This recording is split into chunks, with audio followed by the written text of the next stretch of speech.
this impact happened, but he didn't hit the car in front of him. So the inference is, even if, not even an inference, it's what a jury can find, even if the fourth vehicle hit Alcala's vehicle, pushed her into the middle vehicle, and that car was pushed into the Pawlowski vehicle, the middle vehicle and the Alcala vehicle had not provided enough space such that they wouldn't hit the car in front of them. That's still what a jury can find and attribute negligence to each party involved. That's for the jury. Can I ask you just a kind of a housekeeping question? Because of the way the appeal was filed, it's Allstate versus Pawlowski and all these other folks. Would you agree that we should restyle it?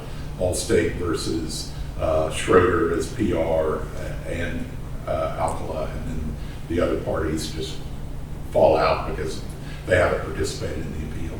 I would agree with that, Your Honor, yes. Thanks. Make sure we get everything looking right. Can we ask you about you had mentioned standing, yes. And the applicant made a lot of that. Do you want to address that issue? Absolutely. Allstate has standing in this matter. The standard for that is to have standing, you have to have a sufficient interest at stake in the controversy that is affected by the outcome. Allstate has that for 3 reasons. The first is the coverage statute itself. Allstate's the uninsured motorist carrier for Pawlowski. That coverage is over and above any other coverage. So when the trial court's saying nobody else is liable, only the sole proximate cause of this accident is a phantom vehicle, that directly implicates Allstate as the uninsured motorist carrier. It takes away any other coverage that would otherwise be available to plaintiff. Second reason is that Allstate stands in the shoes of the uninsured motorist. In this case, that's the phantom vehicle by the trial court's decision. Obviously, the order implicates the phantom driver. The third reason is that Allstate stands in the shoes of the plaintiff for purposes of subrogation. So it's our position that Allstate could make any claims or defenses of either the uninsured motorist or plaintiff himself. So that is how Allstate secured standing in this case to proceed. The last issue that I'd like to address for your honors is the issue of the affirmative defense, the FABRA defense. Now, the trial court found in its order that pursuant to the 12th affirmative defense, which was Alcala's 12th affirmative defense, that another party, the plaintiff's damages were caused or inflated by third parties over whom defendant had no direction or control. That was the affirmative defense. It didn't include anything about a phantom vehicle. I understand. Well, wouldn't a phantom vehicle be a third party that Alcala doesn't have any direction or control over? But anybody would be a third party that, and I understand them not knowing the identity of the driver, but to say there was a phantom vehicle that hit me, another car hit me, to provide, to sufficiently identify it, which is required in order for it to go in the verdict form. The way it is now, it essentially, if the court is saying, if the trial court's saying the sole proximate cause of this accident was a phantom vehicle, it would have to be the posture where that phantom vehicle could go on a verdict form, because otherwise you can't attribute any negligence to it. Well, isn't that kind of the point of what a phantom vehicle is, though? I mean, that you don't know who they are or what they look like, maybe, or you may not know anything about them. Right, but this person knew that a phantom vehicle was the cause. The proper thing to do to not waive that affirmative defense would be a phantom vehicle struck Alcala, or a phantom vehicle was involved or caused or contributed to this accident, as opposed to just a third party or other. It says were caused or inflated by third parties. And your contention to that is a FABRA defense, then, right? But I think the Alcala's contends that it wasn't FABRA, that they're basically disclaiming any negligence, so it didn't need to be listed.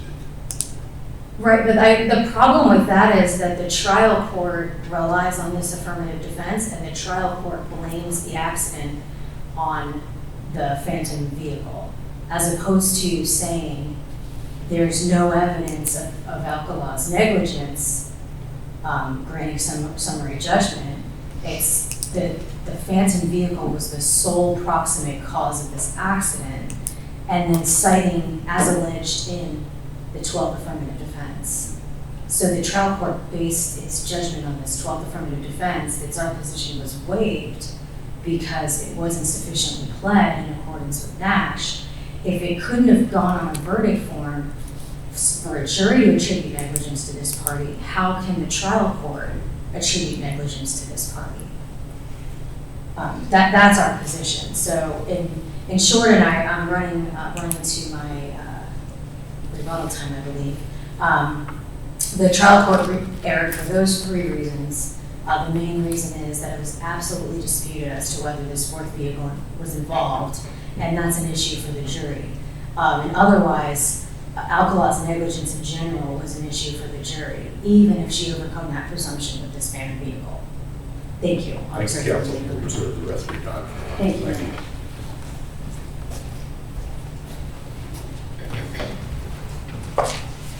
May it please the court, I have the privilege of representing the defendants, David Schroeder as personal representative for the estate of Ms. Chanel, as well as Ms. Ocala. And as Your Honor pointed out, that these are the only 2 parties that participated. The plaintiffs did not participate, and neither did the other parties. We're talking about just the counts against my client. Sure. So you would, just for my housekeeping question, you would agree we should restyle the case? Yeah, they're all, To yeah, get the they're other- appellees and they did not participate, so, Thank you. and I agree. There's so much in the briefs regarding the rear end presumption, which they basically, the position was taken by Allstate was she was the 3rd car because only 3 cars pulled over in the stop and go traffic, and the evidence from the depositions is the traffic kept going. They moved over to the median, the traffic in the lane they were with kept going, the traffic in the lane to the right kept going, it was all stop and go. Nobody saw anything. Nobody saw any car behind them, they were all looking ahead, and that's what they all testified, we were all looking ahead. So, they're relying on the rear end presumption, which, as you know, is an evidentiary, it's a tool where there isn't any evidence, and it's rebutted if you do anything that fairly or reasonably says that that presumption is no longer valid, if there's some evidence. It's not, you do not have to prove anything, you just have to, it's a burden shifting production as opposed to burden of proof. So you have Ms. Ocala's affidavit who said, I was pushed by a phantom vehicle and it pushed me into the other cars. So at that point, the presumption vanishes. It burst. It's gone. Court says the Supreme Court has actually said it's basically without the tool they basically said in here, it loses legal effect. So the presumption, all of this about the presumption, it's burst, it's gone. So now the issue is, and if you look at the Savalas and the Burgess case, they say this is not a substantive law, this was an evidentiary tool. So once that presumption vanishes, you've got a negligence case. You have a negligence case with the standard summary judgment burden. So you have now three people, or actually 4, actually, let's see, you have 2 in the first car, 2 in the second car. So you really have four people who say, I don't know what happened, I'm looking ahead or I'm looking at my phone and we were hit from behind. We pulled over, there were 3 cars that pulled over, I heard of the 4th, don't know anything, can't say it's impossible, really don't know. So they have no information, no personal knowledge. And you have Ms. Ocala. At that point, the presumption is gone and that is the only evidence. At that point, Allstate, assuming they had standing, certainly the plaintiffs had an obligation to bring in some type of evidence. They cannot rely on the presumption anymore, which is what they keep doing. You can't rely on that. You have to have evidence. They didn't take her deposition. So all these arguments about, well, maybe she's not credible. On what basis? I mean, you have to have evidence. You can't come in anymore and just say, we think a jury might not like Ms. Ocala and not believe her. You have to have some evidence. They do talk about this quote called negative evidence, but if you look at those cases, what those cases say, it has to be where the witness is looking and doesn't see something. They're looking, they're paying attention, and they don't see something and they say it didn't occur. The case they just filed is exactly like that. Somebody sees the accident and doesn't see the the lights. And there was also testimony in that case of the car, the lady, the driver that said there were lights, it was unclear. So there's evidence. No evidence here. Very clear that these people say, I don't know what happened. And then the other thing that, and so it's, so you just, now you're just talking about speculation, you know, and no evidence. So when the summary judgment was done, you have the affidavit, presumption's now gone, where's the evidence? There is none. And they keep going back to the presumption, there isn't any evidence. Are we to make anything though of the fact it's not just one witness, it's multiple witnesses? The hurricane evacuation meant that the road was packed, meaning presumably that it was difficult for a phantom driver to flee. And then the apology from Alcala, and then Poplawski not seeing any damage to the last remaining vehicle. So we have Well, there was a each one of few those. things. On the stop and go traffic, what the witnesses say is that the traffic continued to flow on both sides. So nobody knows what the phantom vehicle looks like. So obviously, as the traffic continues to go as these three cars pull over.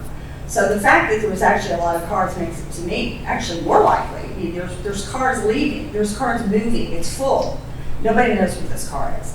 Mr. Poplawski basically said, first off, the apology, that was not a focus below. They tried to make it here. We cited to the statute. You can't just say, "Oh, I'm sorry." That's not a statement of liability. It's a statement of sympathy. That doesn't have any evidential value. Well, I guess, you know, one thing that's troubling me is we allow inclusion of a third party, phantom, without naming them, not knowing what vehicle it is, but aren't we, based on the analysis that was used, almost requiring, you know, Allstate and Alcala to come in and say, now I have to prove, you know, we let this third party in on negligence evaluation. We don't have to tell you what kind of vehicle it was, what color, nothing. But now that the burden shifting has switched, or the way this is set up, it almost requires them to have to prove the identity, the color, the make of the car, but it's been excused in a circumstance for pulling in third parties. I guess that's Well, that let little me word, if you start a give me little bit on comment. that, because I have a very different take on the phantom vehicle third party. The plaintiff named a phantom vehicle. The Elstons named a phantom vehicle. The phantom vehicle was planned by everybody. It's in the count against Allstate. So this is not a situation where all of a sudden this phantom vehicle arrives. It's not a fabricated offense. It's not going to be for It Allstate. sort of is, when you are now pigeonholed into a summary judgment evaluation, and the way that, you know, we are equating, is this Right. no dispute for the jury. It's almost as if, because you couldn't come up with the identity of this vehicle, there's no dispute for the jury to decide. Well, it wasn't any different than Ms. Ocala. It's the last vehicle. So because it is the last vehicle, the rear end presumption applies as to that phantom vehicle. And so so the plaintiff has somebody who they're getting to use the rear end presumption. The plaintiff does. There is no case that requires any phantom vehicle, that's the whole definition of phantom vehicle, to be described. And in fact, nobody moved to strike any allegation, whether in the complaint, whether in the affirmative defenses, where the phantom vehicle was actually specifically identified. And Allstate, talk about standing. They're sitting there complaining about an affirmative defense that wasn't asserted against them, that was asserted to the plaintiff. You know, that doesn't make any sense. How do you imagine, as a practical matter, a plaintiff dealing with this? Speaking, at least to some extent, maybe to some of Judge Thomas's concerns. As a plaintiff, somebody alleges there's a phantom vehicle. How are you to address that as a matter to survive summary judgment? Well, I'm struggling because from the plaintiff's perspective, if there's a phantom vehicle that is the fourth vehicle, they are, as a matter of law, entitled to a directive verdict in the plaintiff's favor on the negligence of that phantom vehicle. So that's in a sense, a win for them. There was nothing for them to defeat. In terms of how you defeat, in this case, how the plaintiff could have defeated, they could have taken the deposition of Ms. Ocala, they could have developed some type of negligence. They could have, perhaps, they did something about repair. They could have had the cars examined and had an expert that said, this can't happen the way they have to. We have accident reconstructionists, we have mechanics. Nobody did that. Well, but we had entry of the photographs, the admissibility objection, and the order really doesn't address Right. specifically what the basis of the trial judge's ruling was on that, but we have those they came in. Well, this is de novo, so I think y'all can do what you want to with the photos and the repair, because they were put in there kind of later. Now, as I've always with everything in Allstate, they keep changing the arguments as to what the issue was, but they did come in late. The only reason they came in was because they tried to make it an issue that the damage that's seen in that photo, and you can see damage on the rear, you can see it on the left side, and that the estimate, which had some rear bumper repairs, wasn't sufficient, wasn't enough damage to be consistent with what they thought. But that's the argument. That's merely argument. So if we were here and they had put even a mechanic that had said, we've looked at Ms. Ocala's car, yes, we see the damage in the rear bumper, yes, we see that you've got an estimate for that, but it is not consistent with the testimony of the witnesses on how this accident occurred, and I think perhaps this was pre-existing or something. Then we got some evidence there. Then we got something to work with. Do you agree that the photo that was and the damage estimate that was submitted 9 days before the summary judgment hearing wasn't properly authenticated? Yes, I mean it was put in a reply trying to strike in response to something they said in terms of there wasn't any damage. It was also though argued that it wasn't really material in and of itself. I think it can be under federal summary judgment. It can be considered, but yes, it was not. It was put in late and it was just kind of stuck in there. But it wasn't the basis of the summary judgment. If it is looked at in the summary judgment, it's consistent with the position that was taken in Ms. Ocala, which is there was damage to this car and there's repairs to this car. But we don't really have to get into that because again, the amount of damage to a car is, in all these cases, that's always the argument that the injury doesn't equate to the damage to the car. And we have experts that deal with that kind of thing, but that's not where we're at. So I'm kind of a little bit struggling in terms of what y'all's concern is on the phantom motorist. And I want to make sure I'm answering the question there because I do think in this case we've got a complaint that mentions the phantom motorist. We have answers by other people that mention the phantom motorist.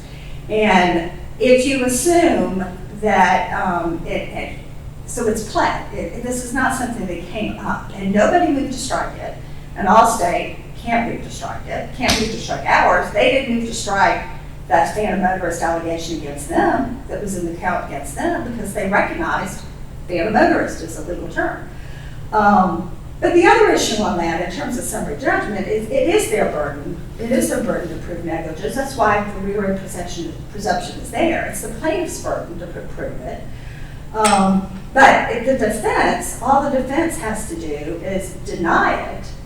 They're not asking, all they're saying, all Ms. Ocala is saying is, I did not cause this accident. I was not negligent.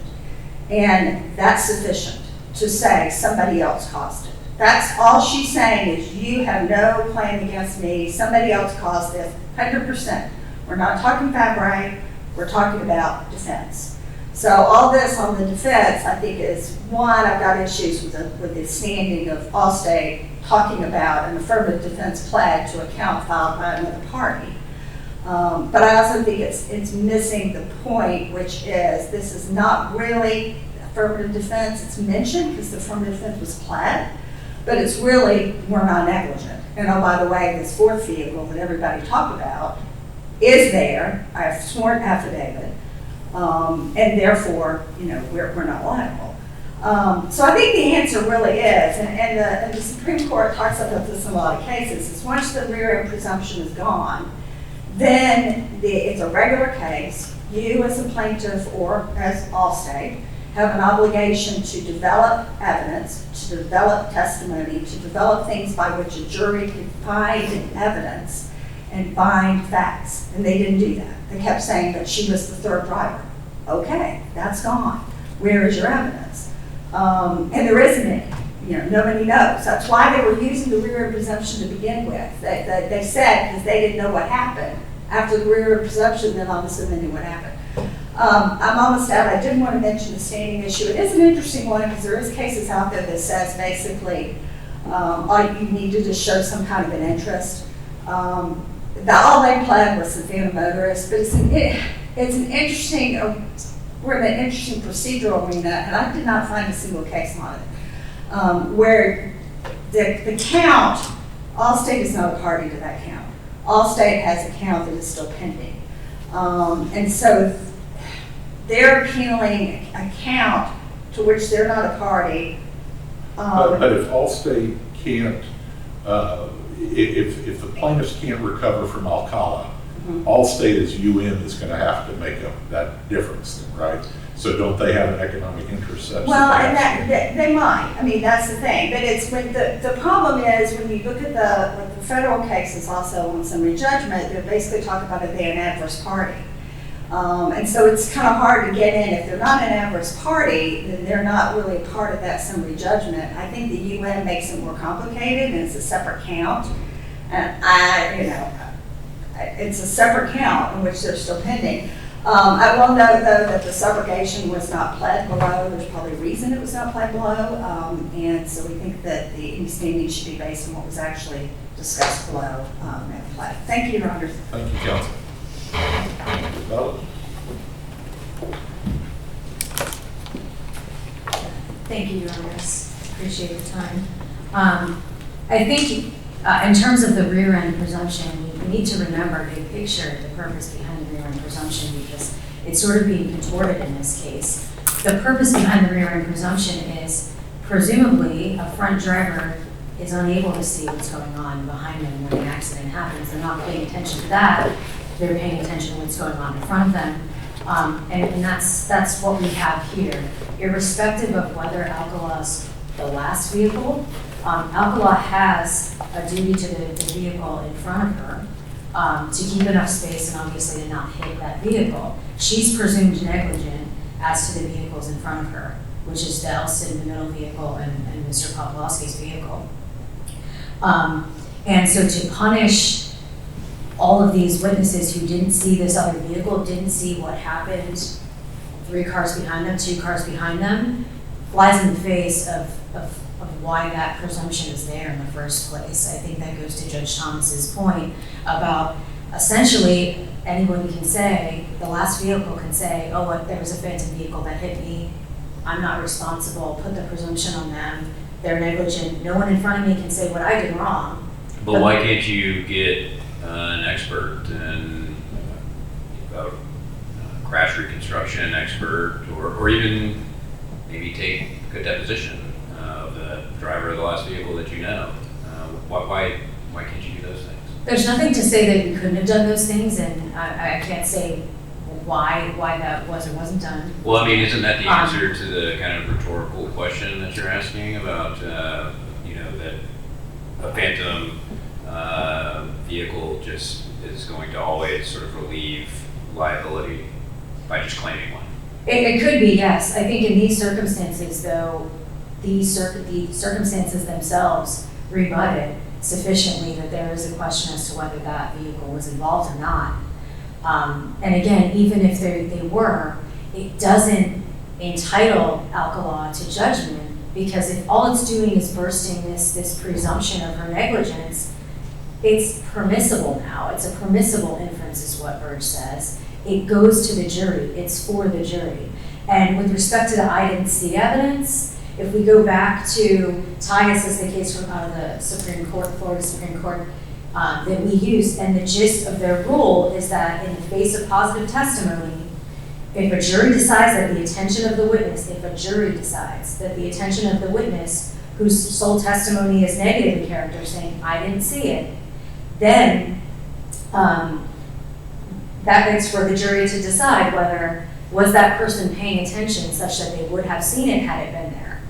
So these witnesses weren't really paying attention.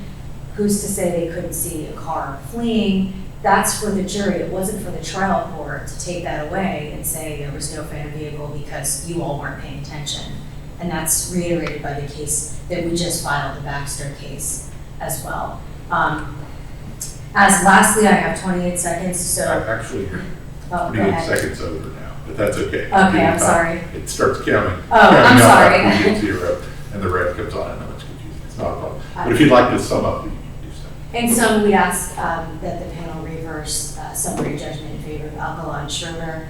For those 3 reasons, there was absolutely a genuine issue of material fact, and even still, Alcala and Schroeder were not entitled to judgment as a matter of law.